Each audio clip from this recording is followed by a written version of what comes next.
Good morning, everybody. We are here with Everything Real Estate today, and I have Lisa Tavizon with me with Unity Title Group. So Lisa, can you go ahead and tell us about yourself? Good morning, everyone. I am Lisa with Unity Title Group here, located very close to 60th and F. I've been in the title industry for over 20 years and working with Kara and her team. We just identified that it's been 10 years that we've been working together. So I met Kara when she first came into the business and has now shifted onto her own brokerage. So I'm very happy to continue to be working with you, Kara. Thank you, Lisa. It's always been a pleasure to work with you and your team. Thank you. Likewise. Yeah.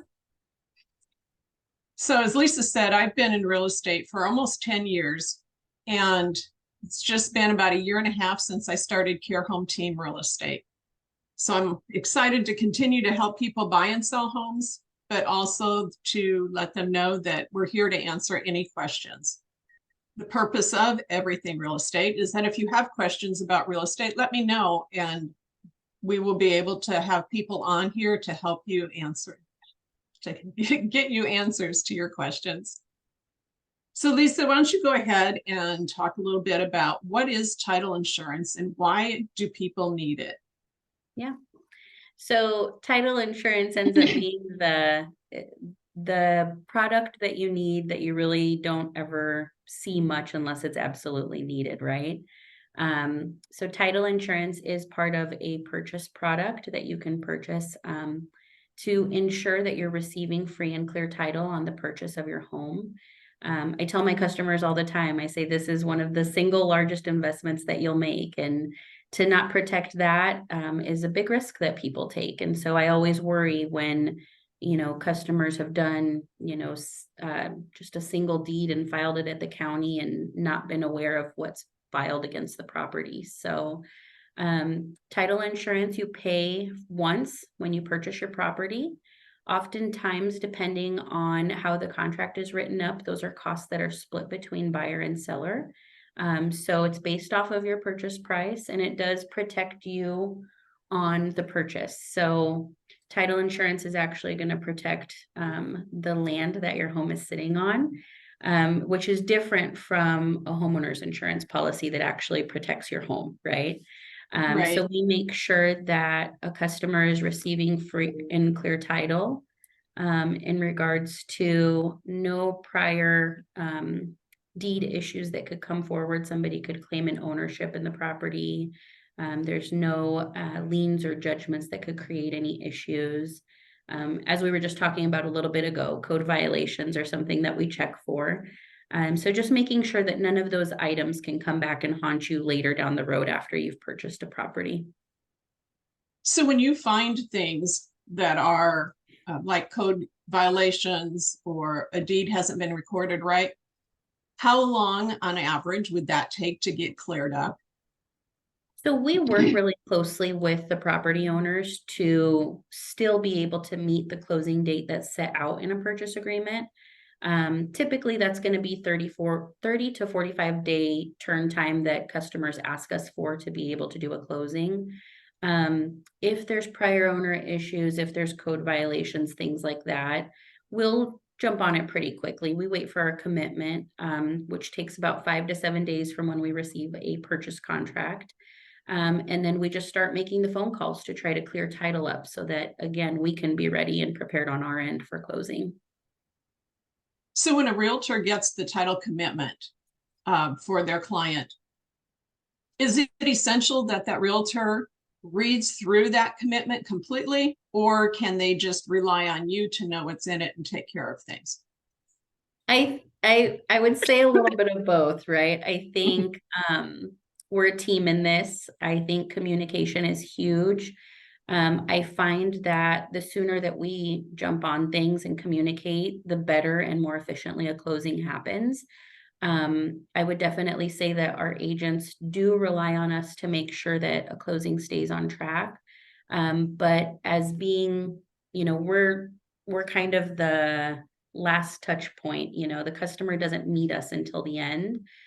So when a realtor does get an opportunity to look at their commitment, know ahead of time what to expect and what phone calls are going to start to get made, I think just as a service to the customer, I think for all of us to know what we're all working on as we team together and inch towards closing, I think the better.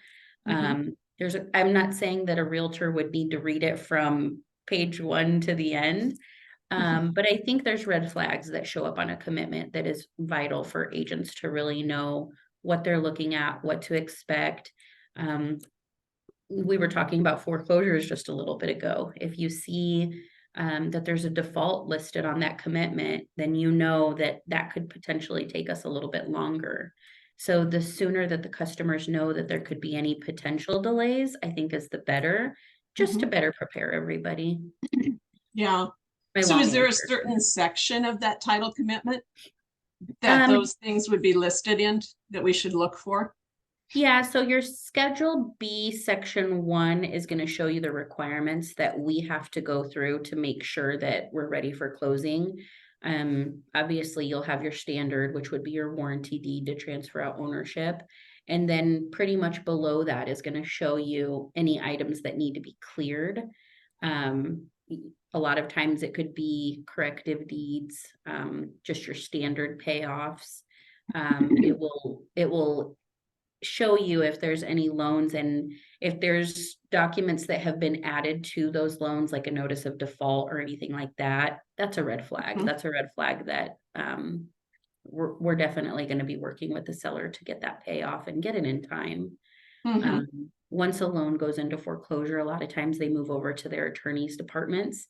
And so getting a payoff from an attorney is not, a 2 to 3 day turnaround time. That sometimes turns into a 7 to 10 day turnaround time. So I feel like the sooner that we can get on top of that kind of stuff, the better. So, Yep, absolutely. Now, when you send that to the realtor, do you also send a copy of the title commitment to the buyer or the seller? the commitment goes out to everybody involved in the transaction. So it'll go out to sellers, it'll go out to the buyers.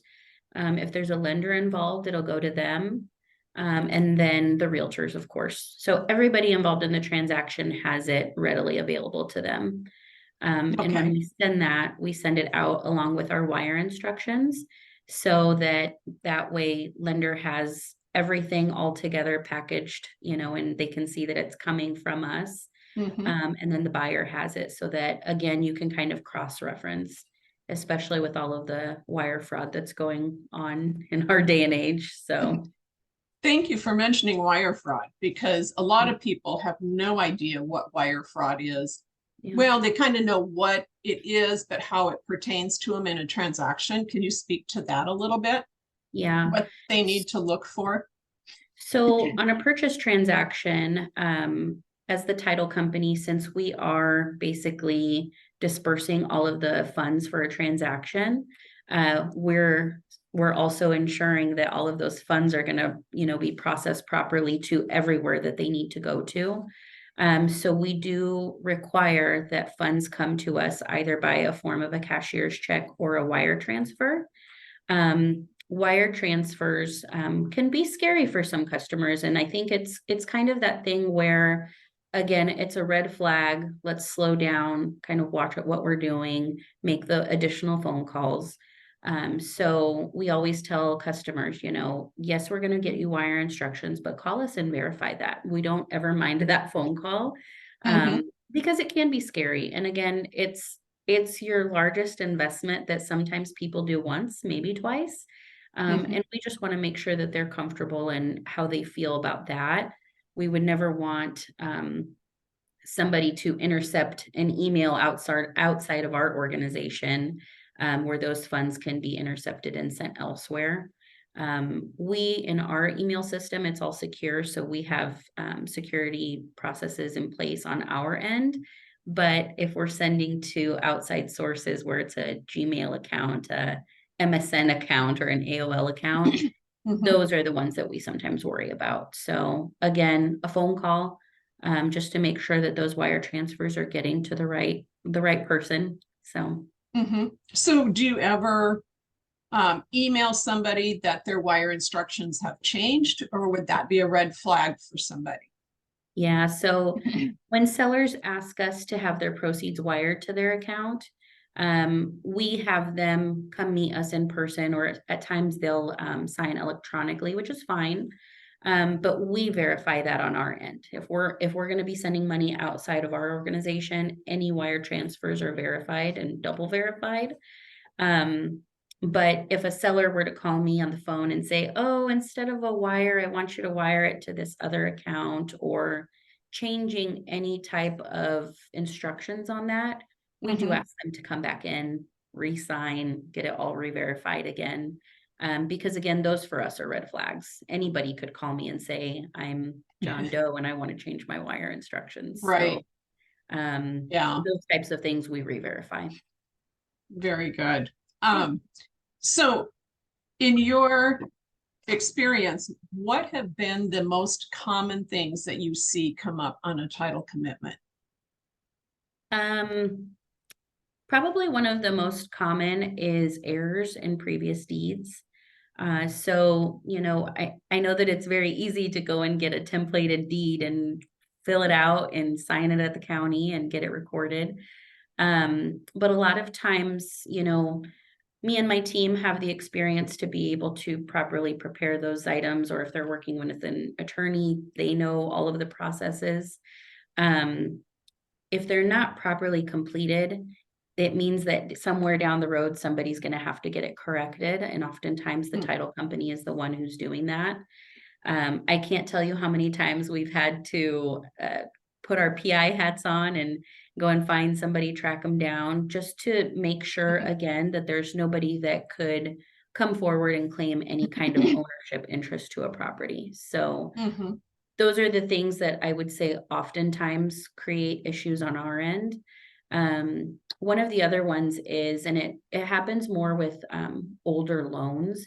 So, if I'm selling a property that I've owned for 40 years and I took out a loan originally when I purchased it, if the lender at that time didn't properly process a release to be filed at the county, that loan could potentially still look like it's an active lien on a property. Just because the date on that has matured, let's say it's a 30-year loan and the document says it's a 30-year loan, that doesn't necessarily mean that it just goes away. So those are things that we are oftentimes also kind of reaching out and doing some investigation on.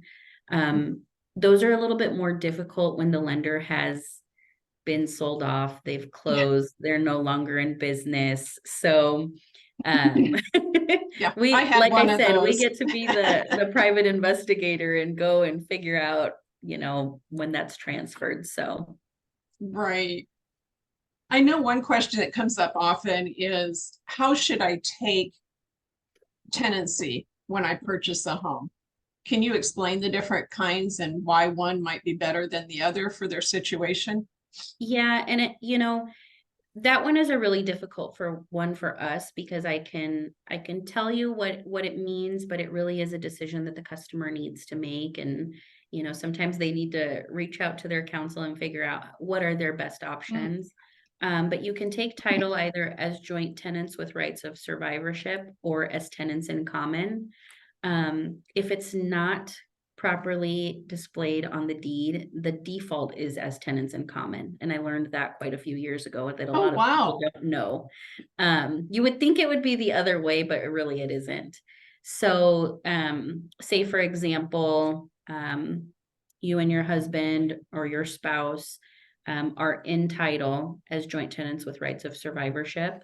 Each of you would have a 50% interest in your property. So if one were to pass, your 50% interest would automatically carry over to your joint tenant, which is the other person. And you wouldn't have to worry about anything on that estate because you're married to each other. As tenants in common, if you're not married, let's say in an example, you and that other person each have 50% interest in the property, and were to pass, their 50% interest would go to their heirs. And at that time, their interest would need to go to probate. They would need to go through their attorney and have all of the proper documentation put in place so that they can properly sell off that portion of the interest.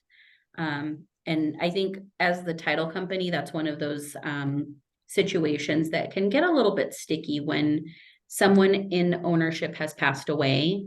One way or another, we have to clear that interest out to make sure that the potential buyer wouldn't have any problems down the road. So, oftentimes that's probate. Usually we're working with the attorney for the estate to have inheritance tax due or potential inheritance tax due to the state. And then they call it a Medicaid waiver. So if they were receiving any type of benefits, usually the state wants to be reimbursed for that. So we would need to have documentation for that. And again, as the title company, we would go through and make sure that that's all taken care of before it closes.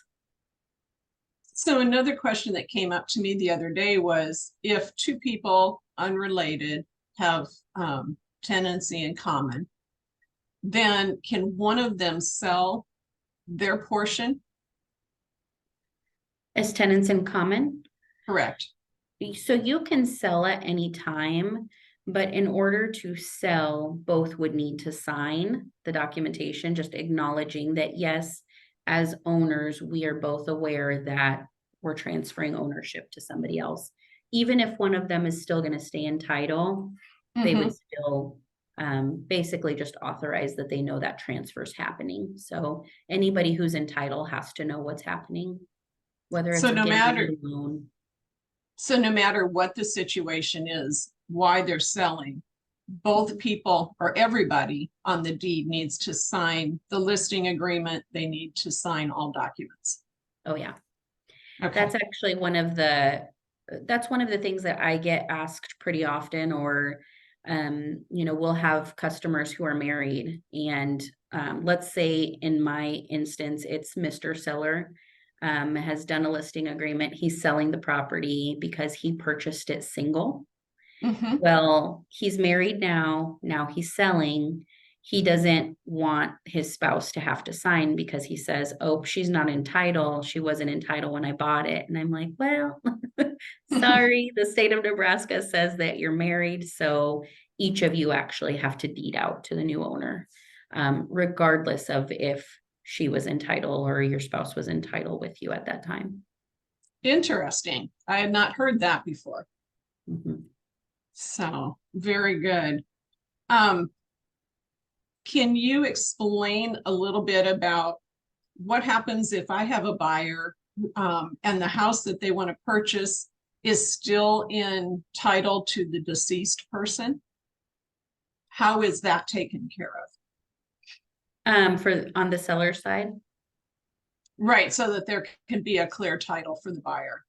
So typically, just kind of depending on how they're in title currently, most cases what they do is it goes to, they have to open probate for that person. And then what the court does is they assign a personal representative for the estate, and that person has authorization to be able to sign for the deceased person so that the sale can move forward. And then, through the actual probate case, they'll handle anything that needs to be handled for the estate. And then they'll provide us any documentation that we need to be able to move forward with the closing. Excellent. So they don't have to wait for probate to completely be cleared. There's Correct. Somebody there that can have signed for it during that time. Okay, very good. Are there any other things that people should know about prior to selling to make sure that they would be giving a clear title? I think it's just those things that maybe sometimes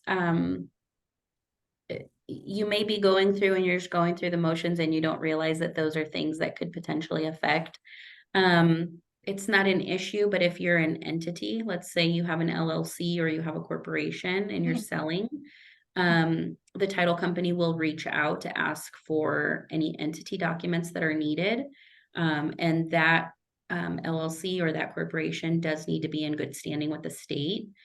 just to make sure that they can transfer out properly.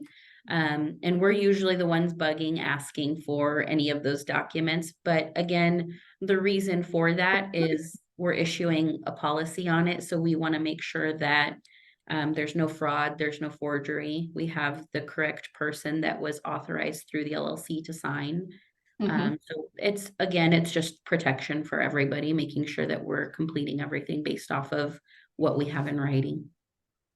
Right. So if you're getting all of that cleared up prior to closing, is there anything that the buyer would need after closing? I mean, it's called title insurance. So do they ever have to file a claim for anything, or what kind of things might come up later? So a claim for a buyer would be it doesn't come into place until there's an actual loss. So let's say, for example, maybe there's some type of property line dispute. I think that's probably potentially one of the most common ones. Depending on what type of policy they actually get and they put in place.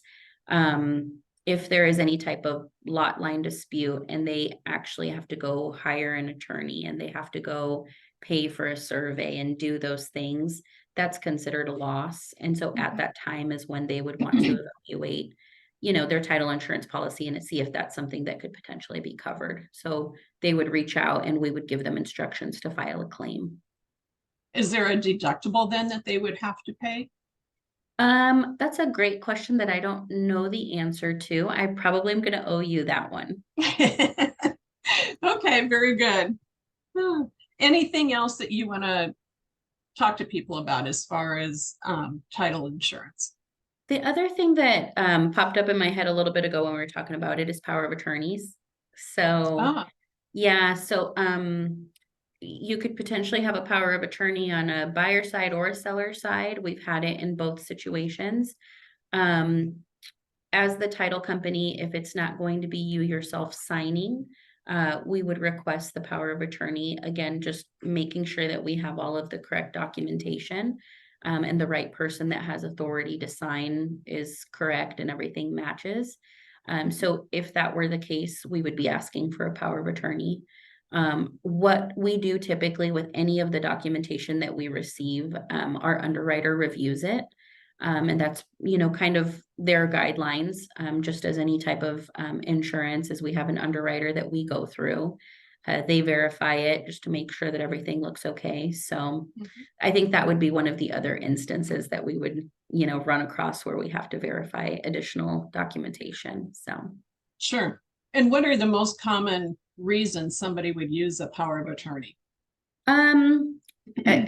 It could be anything. I know for a lot of buyers, if there's a military family and maybe one spouse is here and one spouse is overseas or in another state, or simply just won't be here. Maybe somebody works out of town, and they won't be here to sign in person, and maybe depending on the situation or circumstances, can't sign electronically or things like that. They would give us those reasons and let us know, that's why they're not able to be present. Mm-hmm. Sometimes if you have somebody that's maybe in the hospital, sick, in a nursing home, Mm-hmm.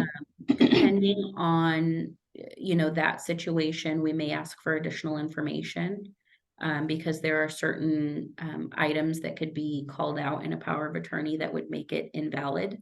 So we would ask for additional information at that time. Okay, very good. Well, I'm glad to hear that everything is a lot more thorough on the back end than what we realize. Yeah. We appreciate everything that's done. Um, Everybody in your office has always been very professional, Thank and you. it's been great to work with you. And I want to thank you for coming on today. Do you have any last minute closing thoughts?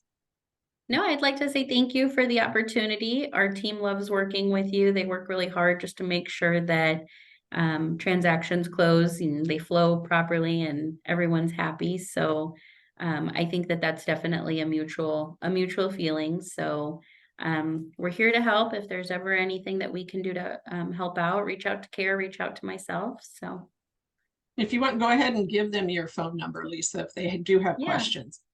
So again, Unity Title Group, our direct line is 402-884-3650. All right, very good. And if anybody has any other real estate questions, whether it's personal or if you just want something answered on a future episode, you can call or text me at 402-798-4364. We thank you for being here today, and we look forward to seeing you in future episodes. Have a great day.